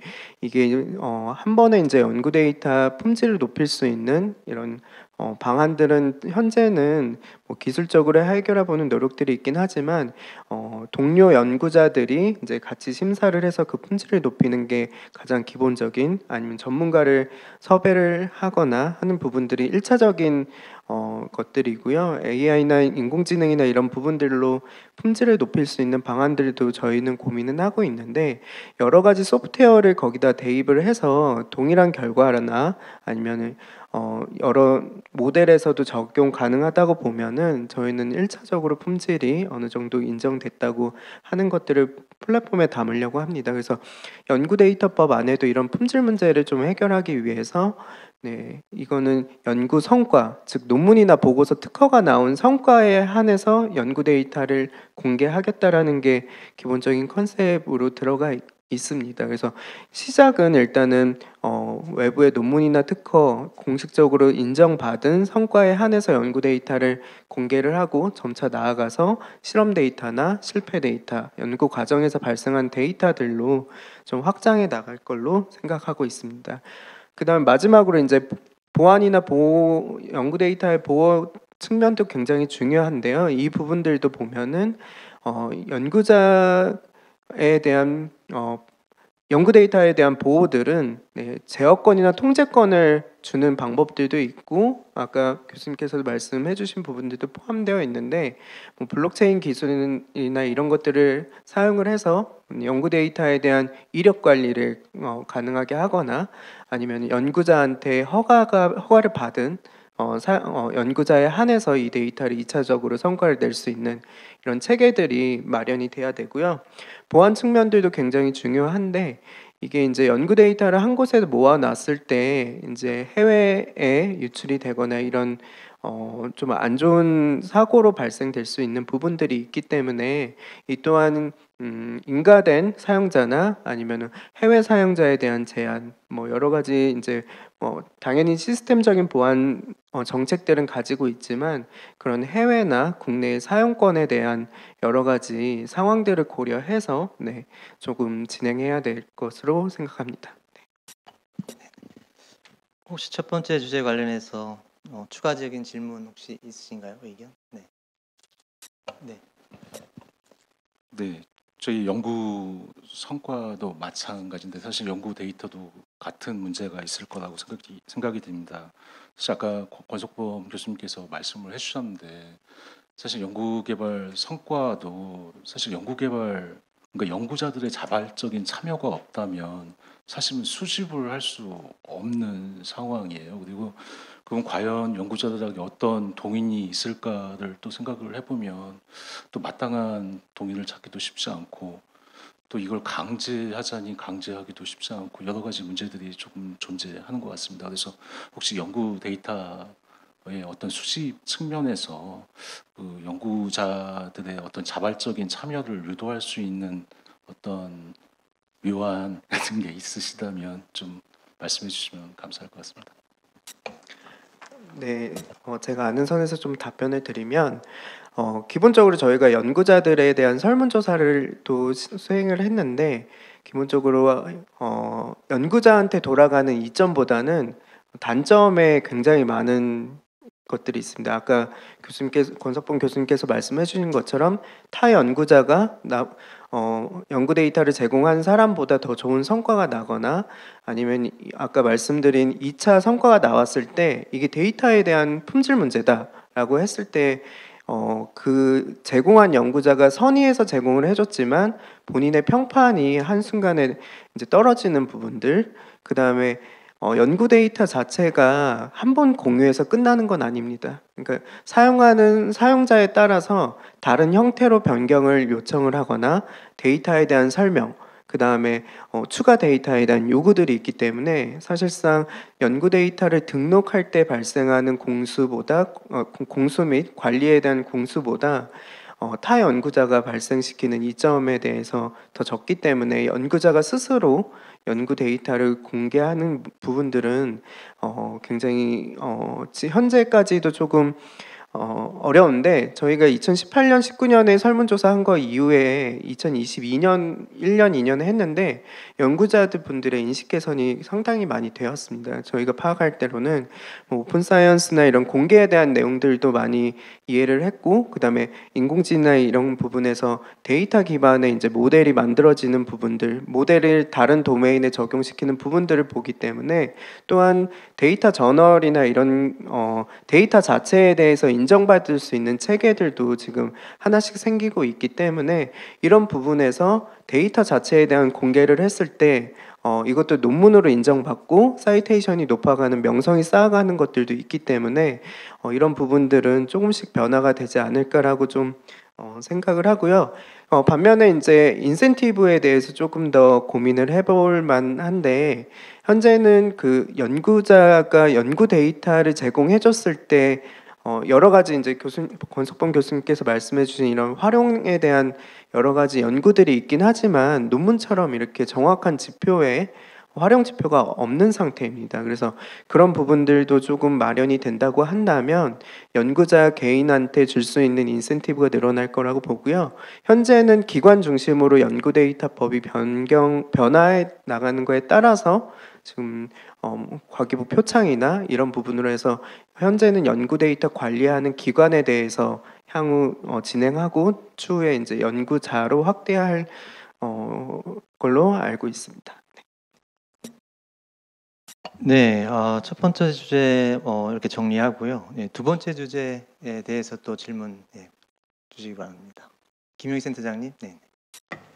네, 그 아까 첫 번째 그 질문과 유사한 질문이 될 수도 있을 것 같은데요. 아까 교수님께서 발표하신 내용 중에 보면 이제 그 연구 데이터를 공유하면 제 개인적인 생각으로는 아마 내 자료를 가지고 다른 사람이 동일한 뭐 연구 결과를 내거나 더 나은 결과를 내지 않을까 해서 우려가 될 것이라고 생각을 했었는데 그 분석 결과에 따르면 연구 경쟁을 하지 않는다 이런 결과가 나와서 좀 흥미로웠던 것 같습니다. 다만 근데 제가 연구 데이터를 공유함에 있어서 단기적으로 성과의 파급 효과를 높일 수 있고 장기적으로도 파급 효과를 높인다면 베스트겠지만 그렇지 않고 결과에 따르면 장기적으로는 인용 정도가 감소하기 때문에 연구 데이터를 공유하는 연구자 입장에서는 보면 활발한 공유나 활용을 하려고 하는 그런 강제성을 부여하기보다는 인센티브가 조금 필요할 것 같습니다. 그래서 보면 마지막에 조금 잠깐 언급해 주시기도 하셨는데요. 뭐 데이터 엠바고라든지 뭐 이런 연구자의 자발적 연구 데이터 공유 문화를 정착시키기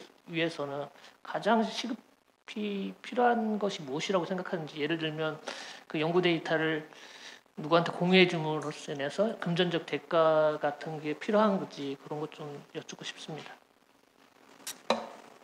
네, 감사합니다. 그 제가 아까 말씀드렸던 그런 이제 데이터 엠바고 룰 같은 것도 있겠지만 또 우리가 또 생각해 볼 수 있는 것은 데이터를 공유함으로써 그 데이터를 공유한 과학자들에게 어떤 적절한 레코그니션을 제도화하는 것도 굉장히 중요할 것 같습니다. 그래서 예를 들면 아까 잠깐 우리 센터장님께서 말씀하셨지만 그 데이터를 공유를 했을 때 그 데이터를 공유하는 것 그 자체가 마치 논문을 편찬한 것처럼 기관에서 그걸 성과로 인정을 해준다라든지 그 부분을 어떤 학술적인 기여로 인정을 해준다라든지 이런 것들을 그냥 지금까지는 저 사람이 이런 데이터를 공유했으니까 우리가 감사해야지 정도로 넘어갔던 거에서 이제는 기관에서 혹은 나라에서 제도적으로 이걸 완전히 제도화시켜서 이런 사람이 이런 데이터 아카이브에 이런 정도의 데이터를 올리면 이거는 성과로 인정한다. 뭐 이런 식의 어떤 룰을 만들어주는 것도 굉장히 중요할 거라고 생각을 합니다. 그래서 이게 사실은 제 아이디어는 아니고요. 저도 한 다리 건너서 알게 된 아이디어인데요. 저희 쪽 혁신이라든지 아니면 과학기술 정책 쪽으로 하시는 연구자들 분들 중에서도 굉장히 자신의 데이터를 오리지널한 데이터를 굉장히 액티브하게 공유하고 계시는 그런 학자분들이 계십니다. 네, 그런 분들이 데이터를 공유를 하실 때마다 그 데이터를 활용해서 나오는 논문 수가 굉장히 많아지고 또 어떻게 보면 그런 분들의 기여로 인해서 저희 같은 과학자들도 같이 이제 좀 과학에 기여를 하게 되는 그런 부분이 있는데 그분께서 말씀하시는 게 나는 이렇게 데이터를 공유하는 게 너무 즐겁고 좋은데 이런 부분이 좀 서스테이너블을 해주려면 내가 속한 이 대학에서 내가 속한 이 기관에서 이런 데이터를 공유하는 것 자체에 대해서 제도적으로 좀 성과를 인정해줬으면 더 좋겠다라는 말씀을 하셨거든요.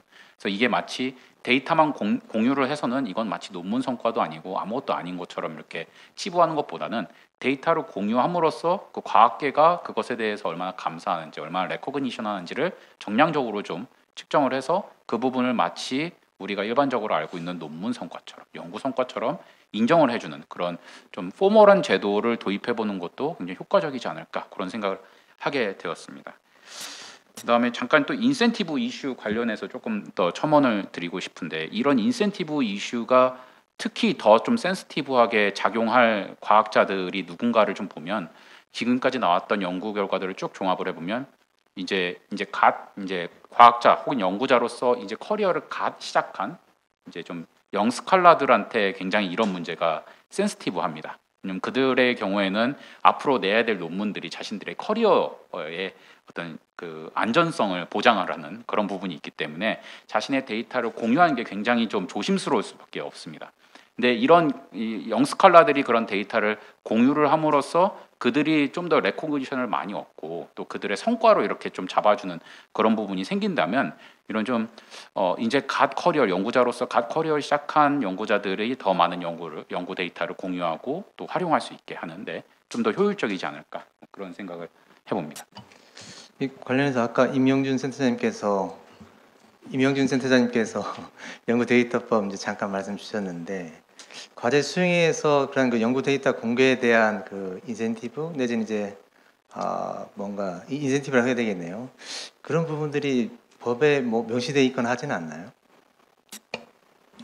네, 그 법에 명시된 부분들은 인센티브 부분들은 없습니다. 그게 이제 조금 확장해서 해석해 볼 수 있는 부분들이 이제 연구 데이터를 공개하는 부분들도 있지만 이게 유상 거래도 가능한 형태로 발전해 나갈 수 있는 부분들이 있습니다. 그럴 경우는 이것도 이제 지식재산권과 유사하게 이걸 기술료를 받을 수 있는 형태로 확장하는 게 1차적인 부분들이 있고요.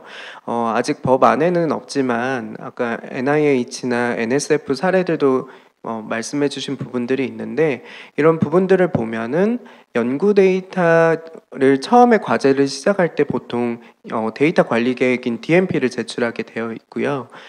연구 사업이 종료가 된 경우에 이제 연구 데이터를 기탁한 또는 연구 데이터로 활용한 결과들 소프트웨어를 포함해서 제출하게 된 경우에 한해서는 다음 사업들에 대한 가점을 주게 되어 있습니다.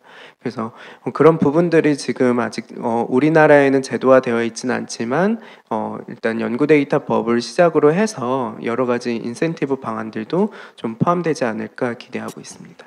실제 실제 운영 단계에서 평가 가점이나 이런 것이 제대로 운영이 되면 참 좋을 것 같다는 생각이 드네요.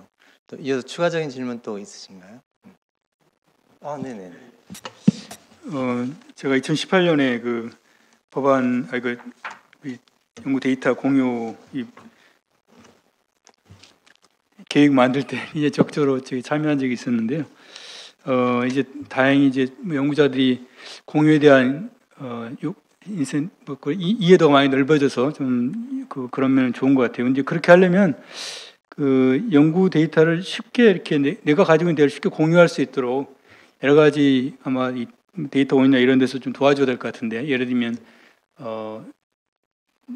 똑같이 할 수는 없지만 영역별로 어떤 표준도 만들어줘야 되고, GitHub의 데이터가 소프트웨어가 쉽게 공개되는 이유는 굉장히 쉽게 올라갈 수 있는 표준이 다 돼 있고, 또 소프트웨어적으로도 내가 조금만 노력하면 바로 올라갈 수 있도록 돼 있거든요. 그래서 우리 그 키스티에서 그동안 제가 그 플랫폼 기관으로서의 역할에 그것도 아마 요청한 걸로 알고 있는데, 그 연구자들이 쉽게 내 데이터를 공유할 수 있도록 도와주는 그런 노력들을 좀 어떤 게 있는지 그거 좀 보여주면 좋겠습니다.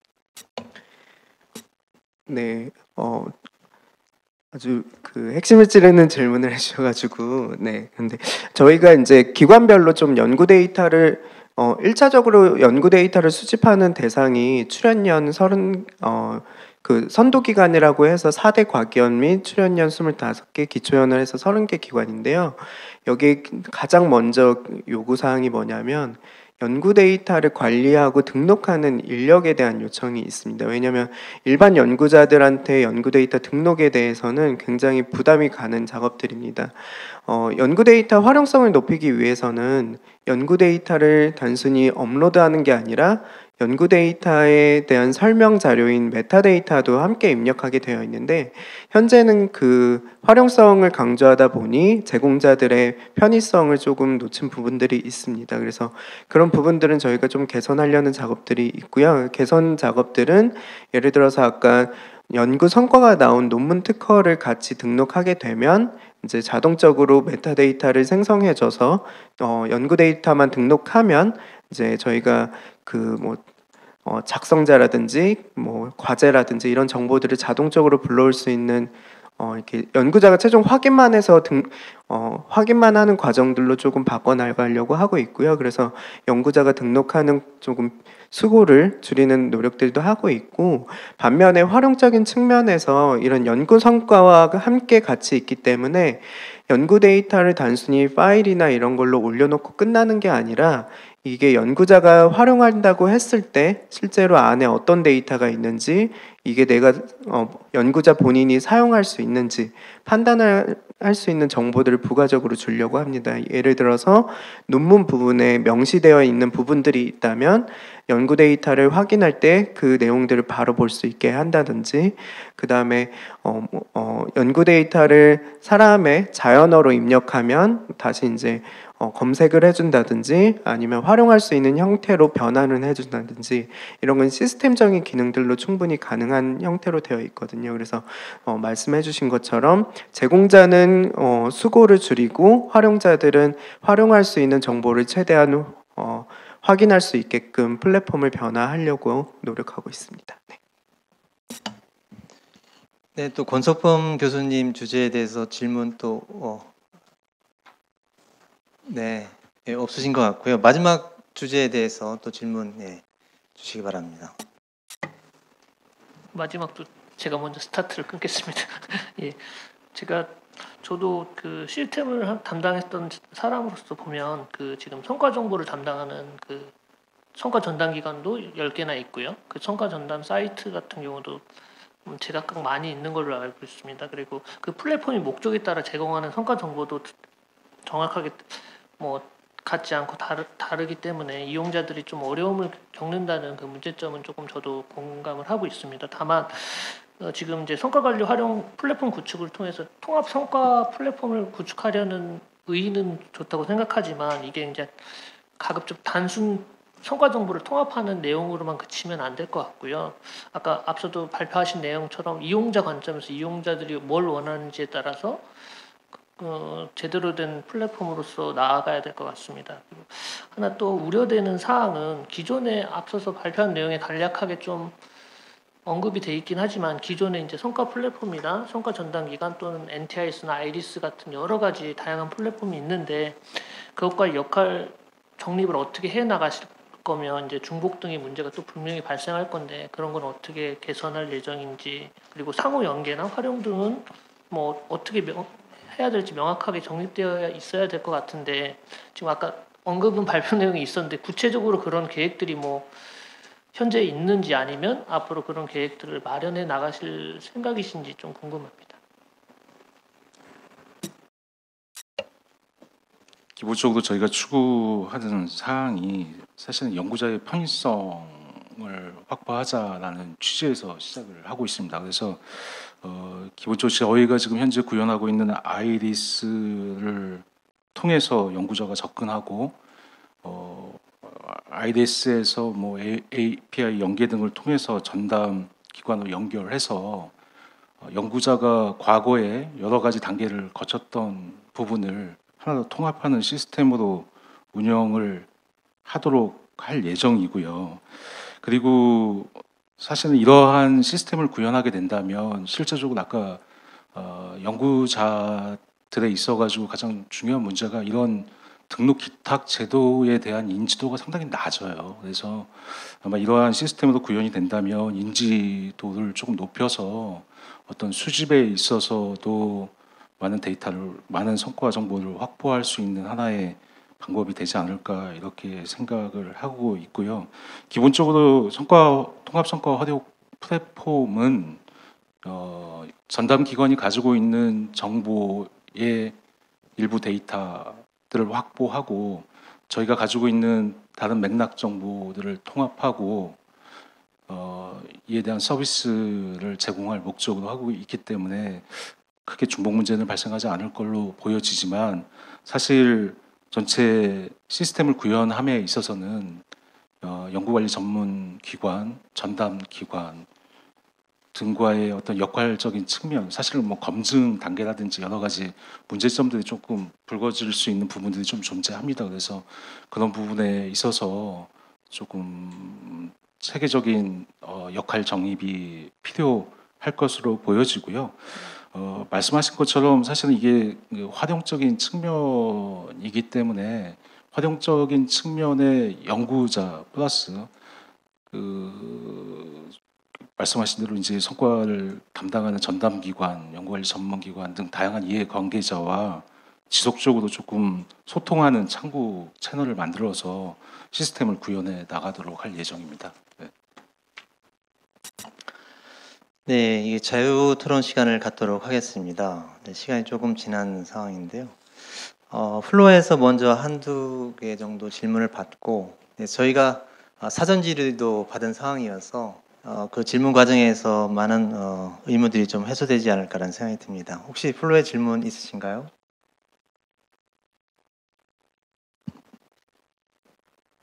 네, 네, 없으시면 저희가 사전 질문으로 넘어가도록 하겠습니다. 많은 질문을 주셨는데 그 지정 토론과 발제하는 과정에서 많은 부분들이 해소된 것 같기도 하고요. 또 중복해서 같은 의견이나 질문을 주신 분들 많이 계셔서 제가 한 3개, 4개 정도에 대한 답변을 드리고자 합니다. 질문에 대한. 먼저 이렇게 그 관심을 갖고 질문해 주셔서 너무 감사드리고요. 첫 번째 질문입니다. 연구 데이터 공개가 실시간으로 이루어질 수 없는지 궁금합니다. 라는 부분인데요. 혹시 박정일 센터장님 괜찮으시겠어요? 네. 그 연구 성과에 대한 실시간 공개와 관련해서 사실 많은 부분의 데이터 같은 경우에는 실시간으로 연구자가 등록을 하면 전담 기관의 검증을 통해서 공개가 되고 있는 상황이긴 하지만 사실 이제 조사 분석에서 수행하고 있는 그 연구 성과물, 특히 논문 같은 경우에는 사실은 뭐 시스템적으로는 상시 등록하는 시스템을 가지고 있지만 사실 그 연구자들이 조사 분석 과정, 그러니까 집중 입력 기간에 입력을 하고 성과 검증을 통해서 이렇게 공개가 되기 때문에 상당한 딜레이가 발생을 하는 문제점을 갖고 있는 걸로 알고 있고요. 그래서 이러한 실시간 공개 문제를 해결하기 위해서는 이 모든 성과의 등록 자체가 연구자의 뭐라고 해야 되나요? 연구자의 자발적 참여에 의해서 이루어지고 있는 현재 시스템이에요. 그래서 그럼 과연 연구자들의 참여를 실시간적으로 할 수 있게끔 어떻게 독려할 수 있느냐, 아니면 강제할 수 있느냐, 아니면 다른 시스템과 연계해서 자동으로 업데이트를 시킬 수 있느냐, 뭐 이런 부분들이 같이 논의가 되어야 될 것으로 보여지고요. 이와 동시에 사실은 이렇게 입력된 데이터의 검증은 또 어떻게 수행할 것이냐, 이런 부분들이 종합적으로 좀 같이 고려가 돼야 될 것으로 보여집니다. 그래서 이러한 논의가 저는 조금씩 진행되고 있는 것으로 알고 있고요. 그래서 전체적인 이해 관계자 간의 어떤 노력, 그다음에 협력 체계가 조금 필요할 것으로 보여집니다. 두 번째 사전 질의입니다. 오픈 사이언스의 가치와 필요성을 일반 대중에게도 알리고 일반 대중이 연구 성과를 쉽게 이해하고 활용할 수 있는 방안이 있을까요? 라는 질문인데요. 권석범 교수님 혹시 답변 가능하시겠습니까? 네, 아주 흥미로운 질문인데요. 사실 일반 대중에게 과학적 성과물을 알리는 것 자체가 굉장히 힘든 작업입니다. 그래서 제 입장에서는 일반 대중을 조금 좁게 정의를 해서 대학생 정도라고 생각을 하고 좀 답변을 드리겠습니다. 그래서 저는 이제 대학원생과 대학생을 가르치는 사람 입장에서 이제 이런저런 것도 한번 분석해봐, 아니면 이런 것도 재밌으니까 이런 데이터를 가지고 한번 분석해봐라고 이렇게 조언을 하는 경우가 많습니다. 근데 재밌는 것은 거의 대부분이 그런 데이터가 있다는 것조차를 모릅니다. 대학원생들이요, 혹은 대학생들이요. 그래서 정말 좋은 데이터가 이미 공개가 돼 있고 이미 사용 가능한데 대학생들이나 대학원생 굉장히 좋은 아이디어도 가지고 있고 좋은 연구를 하기 위해서 좋은 아이디어를 갖고 있는데도 불구하고 항상 저한테 와서 얘기하는 게 나는 이런 아이디어가 있지만 실제 이게 구현 가능할지 모르겠어요. 데이터가 없어서요. 라고 말을 많이 하거든요. 근데 제가 그러면 아니야, 이런 쪽을 한번 찾아봐. 이런 쪽에 이런 데이터가 있어. 라고 얘기해주면 그때서야 이제 좀 봅니다. 이 말이 제가 말씀드리는 거는 뭐냐면 좋은 데이터가 이미 많이 공유가 되고 있고 또 활용되기만을 기다리고 있는 데이터도 굉장히 많을 거라고 생각을 하는데 생각보다 그 데이터를 활용할 수 있는 능력을 가지고 있는 사람들이 그런 데이터가 있다라는 걸 잘 모릅니다. 그래서 그런 부분에 있어서 좀 많은 홍보가 필요할 것 같고 그냥 홍보를 필요하다 이렇게 말씀드리면 너무 조금 의미 없는 제안이 될 것 같고 제 입장에서는 아마도 대학생들이나 아니면 대학원생들을 대상으로 공공 연구 데이터를 활용해서 뭐 논문 경진대회라든지 이런 여러 가지 좀 이벤트를 좀 기획을 해서 대학원생들이나 대학생들이 이미 공개되어 있는 연구 데이터를 활용해서 좀 재밌는 연구를 할 수 있도록 어떤 제도를 좀 만들어주는 것도 굉장히 좀 효과적이지 않을까 그런 생각을 해봅니다. 네, 이상입니다. 거기 보완적으로 좀 말씀을 드리면요, 이번에 OECD에서 그 논의할 때도 그 이슈가 나왔었는데, 그러니까 이제 새로 이머징하는 우리 과학자들에게 앞으로 빅데이터 AI들을 어떻게 활용할 수 있는 역량을 갖추게 할 거냐, 그게 지금 큰 과학자 커뮤니티 이슈인 것 같아요. 그래서 저희 이제 연구도 KRD 안에 지금 그런 교육 커리큘럼을 만들어서 출연연 연구자들이나 대학 교수들 또 뭐 심지어 학생들도 원하면 들어서 교육받을 수 있도록 이렇게 해주고 있거든요. 그래서 그런 다양한 데이터들을 활용하고 쓸 수 있는 툴들이나 이런 것들에 대한 그 교육 이런 부분들도 중요하고, 또 저희도 정책적으로 지금 진행하고 있고 KIRD도 한 축을 담당하고 있다, 이걸 좀 말씀드리고 싶습니다. 마지막 질문인데요. 이건 이명준 센터장님께서 답변 주시면 좋을 것 같네요. 다양한 연구 성과의 데이터 공유와 분석 코드의 재현성 강화를 위해 어떤 계획을 갖고 계신지 궁금합니다라는 부분인데, 네네. 네, 그 제 발표 자료 안에 내용들로 조금 설명을 할 수 있을 것 같은데요. 재현성에 대한 코드들은 현재는 GitHub에 공개된 코드 레벨이나 모델 웨이트나 이런 형태로 GitHub에 공개가 되어 있고요. 근데 이제 이런 부분들이 결과적으로 재현 측면에서는 실험 환경을 같이 갖추는 것도 중요합니다. 그래서 제가 아까 재현의 조건에 논문, 연구 데이터, 모델, 실험 환경 이 네 가지를 하나의 세트로 말씀드린 이유가 여기에 있고요. 그래서 요즘은 이제 도커나 컨테이너 형태로 이제 그 소프트웨어를 패키징하면은 실험 환경 자체가 보존이 되기 때문에 그 보존된 거를 다시 실행을 시키면 원래 구성했던 실험 환경을 동일하게 가져갈 수가 있습니다. 그래서 그런 부분들은 컨테이너 기술들을 활용을 해서 연구 데이터, 그다음에 소스 코드, 논문이 이제 함께 갈 수 있는 형태로 재현성을 가지고 갈 수 있도록 하고 있고요. 그다음에 이제 그 자료에서 RDA나 그 소프트웨어 헤리티지 같은 이런 기술들을 활용을 하면은 네, GitHub나